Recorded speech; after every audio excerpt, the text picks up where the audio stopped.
Кадры решили все и во многом определили судьбу двух казанских молодых людей. Их авторское видео покорило Рунет. Байбулат Батуллин и Ислам Валеев создали новую юмористическую программу на родном языке. Разместили выпуски в интернете. И теперь в зрителях больше 100 тысяч человек. Алина Хусаинова узнавала, в чем секрет успеха. Siz rap yaratасыз. Yo'q, menga masalan rap rus tilida o'xshaydi. Men bari TikTok'da qildim. Farhat аңла, одно другому. Этот ролик в интернете посмотрело более 100 тысяч человек.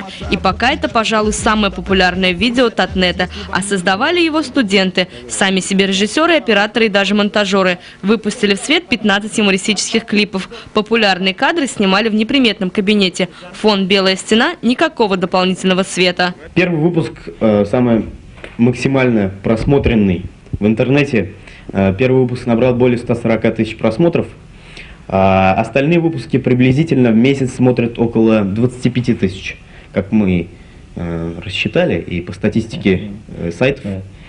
Обязательный атрибут каждого выпуска – вешалка для одежды. В первом ролике она оказалась в кадре случайно, но так там и осталась, и даже стала своеобразным символом. Вообще весь реквизит в шоу – вещи, которые попадали на глаза в процессе съемок. Это и декорации, и костюмы. Да и сама идея – полная импровизация. Первый выпуск они делали для друзей.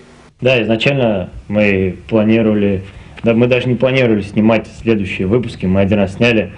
Мы даже, возможно, мы сняли, думали заливать, не заливать, залили, показали друзьям. И как-то, я не знаю, как видео оказалось уже на страницах совершенно незнакомых нам людей. И они сказали, давайте еще, давайте еще. Мы сказали, давайте еще. И вот снимаем до сих пор. Уже скоро будет год, как мы снимаем, в мае. Находить материал для новых выпусков ребятам помогает обычный интернет-поисковик. Достаточно ввести слово «татарща». Результаты потом собирают в сценарий. Правда, все равно больше половины шуток рождаются на площадке. Иногда на создание 5-минутного ролика уходит до 5 часов съемок.